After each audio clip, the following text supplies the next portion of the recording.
अस्सलाम वालेकुम। तो आज का हमारा जो टॉपिक है वो इसका जो है ArcGIS Pro की आईडी को एक्सप्लोर करने का है, जिसमें हमें ये मालूम होना चाहिए कि हम कौन सा वर्जन इस्तेमाल कर रहे हैं, इसकी लाइसेंसिंग क्या है, इसमें पाइथन का वर्जन क्या है, किस तरह हम चीज़ों को या फीचर्स को ऐड करते हैं। तो चलिए हम इसको आपको थोड़ा सा व्यू करा लें, इसका थोड़ा सा विजिट कर लेते हैं। तो स्टार्ट करते हैं। ये ArcGIS Pro स्टार्ट हो रहा है और ये लोड हो चुका है। आप देख सकते हैं कि इसके अंदर हम एंटर हो चुके हैं। और मैं अपना ऑलरेडी एग्जिस्टिंग प्रोजेक्ट को मैं क्लिक कर देता हूं ताकि ये लोड हो जाए, फिर हमें पता चले कि ये किस तरीके से हमें आईडी को जो है मैनेज करना है, या आईडी की क्या रिकग्निशन है, किस तरीके से हम पहचाने कि या कनेक्ट नेट से कनेक्ट है कि नहीं है। तो देखिए ये इस वक्त जो है, इस वक्त ये सिस्टम नेट से कनेक्ट नहीं है। तो जब ये नेट से कनेक्ट होगा तो इसका जो मैप होता है, क्योंकि हमने ऑलरेडी एग्जिस्टिंग प्रोजेक्ट ओपन किया है तो वो मैप एसोसिएटेड था, इससे लिंक्ड था वो मैप, तो वो मैप ओपन होना चाहिए। चूँकि ये बाय डिफ़ॉल्ट जो है इंटरनेट से कनेक्टेड होता है, इसलिए ये अपने तमाम रिसोर्सेज को नेट के ऊपर अपडेट और बाउंड करके चलता है। तो अब चलिए हम इसका जो है वो ज़रा सा एक्सप्लोर कर लें इस आईडी को। इसमें सबसे पहले हम जाते हैं प्रोजेक्ट के अंदर, और इसमें जो चीज़ें हमें देखनी है उसको हमें देखना इसलिए ज़रूरी है कि जो भी हम पाइथन की कोडिंग करने जा रहे हैं उसके लिए कम से कम इसके वर्जन की कैपेबिलिटी और वर्जन की जो रिक्वायरमेंट है वो कम से कम 2.5 या इससे ज़्यादा होनी चाहिए, एटलीस्ट 3 तक होना चाहिए, 2.5 और 3। तो हम अबाउट में चलते हैं। सबसे पहले देखें कि इसकी जो इन्फॉर्मेशन है वो क्या है, कि देखें इसका वर्जन जो है 3 है हमारे पास। ये स्टेबल वर्जन है, ठीक है, 3 वर्जन है, ArcGIS Pro है।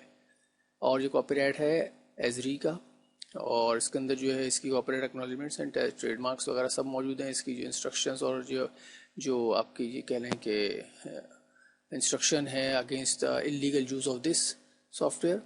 और फिर देखें ये सॉफ्टवेयर अपडेट ऑटो अपडेट कर रहा है, check for updating on start. अब यानी when used to run the program this will check status के whether this is connected with the internet और नॉट। तो अब आपको ये खुद बता रहेगा, ये चेक कर रहा है इसको, ठीक है।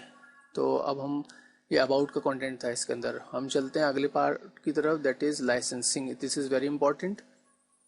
अब ये लाइसेंसिंग में देखें सारी चीज़ें गैदर कर रहा है इन्फॉर्मेशन। तो अब ये लाइसेंस के अंदर देखें, अगर आपके पास लाइसेंस एक्सपायरी पर है कि नहीं है, इसमें बेसिकली दो टाइप होंगी। एक तो आपका जो है वो एक लाइसेंस टाइम ड्यूरेशन होगी, यानी कोई डेट किसी डेट के ऊपर एक्सपायर हो रहा होगा तो वो डेट आ रही होगी यहाँ पर। और अगर आपने लॉन्ग टर्म के हिसाब से यानी नॉन एक्सपायरी के ऊपर ख़रीदा, यानी कि एक्सपायर ना हो इस तरह आपने कोई चीज़ खरीदी है, तो ये उसके ऊपर नेवर इसका एक्सपायर के ऊपर होगा, जैसे हमारे पास नज़र आ रहा है। और इसके अंदर जो टूल्स हमें ज़रूरत पड़ेगी जिनकी, उसके अंदर हमारे पास 3D एनालिस्ट होना ज़रूरी है, और उसके बाद जियो स्टेटिस्टिकल एनालिस्ट और जियो स्पेशल इसके अंदर होना चाहिए। ये सारी चीज़ें, इसके अलावा जितने भी अदर जितने भी सारे हैं वो सब चीज़ें इसमें होनी चाहिए। स्पेशल एनालिस्ट ये मौजूद है, ये सब चीज़ें मौजूद होनी चाहिए। तो आपके पास ये बहुत अच्छी तरह आपके काम में इस्तेमाल हो सकता है। फिर देखिए लाइसेंस एक्सपायरेशन हम यहाँ पर शो कर रहे हैं, अगर हम इसको अनचेक करेंगे तो हमें लाइसेंस की एक्सपायरी नहीं पता चलेगी। मेक श्योर कि आपके पास सबका लाइसेंस मौजूद है। तो लीगल वे में आप इसको यूज़ करेंगे तो आपको बहुत अच्छा काम करके देगा, आपको कहीं पर कोई फिक्सिंग नहीं होगी कि आप किसी चीज़ में यानी ना फिक्स हो गए कि आप काम नहीं कर पा रहे हैं। अगर आप इन चीज़ों को एडिट करना चाहते हैं, जब आप एडिट करेंगे तो ये आपको उस एडिट विंडो में लेके जाएगा जहाँ पे इसको चेक या अनचेक कर सकते हैं, सिवाय इस लाइसेंस एक्सपायरेशन के। ये तो ऑन ऊपर ही है, ठीक है। सेटिंग्स के लिए आपको एडिट में जाना पड़ेगा। और इसको अगर देखते हैं तो आप देखें कि to return to office offline licence you need to sign in to the portal with the same account use to take a licence offline. तो इस चीज़ को ये गाइड भी कर रहा है। अगर आप इनको ओपन करके देखना चाहें तो ये आपको गाइडलाइन प्रोवाइड कर रहे हैं कि provide a unique alias that allows your organisation administrator to identify your work station when managing licence sessions. फिर ये भी है आपके पास, देखें लाइसेंसिंग ऑप्शंस हैं। You must return your offline license before changing license modes. और ये the last one is the you must return your offline license before changing license mode। ये दोनों एक ही चीज़ की की है, यानी इसके अंदर कीज़ वगैरह आप और मजीद जो नई कीज़ खरीदेंगे वो इसके थ्रू आप अपडेट कर सकते हैं इसको, ठीक है। लर्न मोर अबाउट लाइसेंसिंग, इसके अंदर हमें जाने की ज़रूरत है नहीं है, ज़रूरत तो नहीं है, लेकिन हम चेक कर लेते हैं। ये नेट बेस्ड है से ये नहीं चलेगा, तो इसको मैं वापस बंद कर देता हूँ, ठीक है। तो अब ये जो है हम आ जाते हैं ये चेक करने के लिए कि जो हम पाइथन की प्रोग्रामिंग करेंगे पाइथन का कौन सा वर्जन या एनवायरनमेंट कौन सा हमारे पास मौजूद है। हम चलते हैं पैकेज मैनेजर में।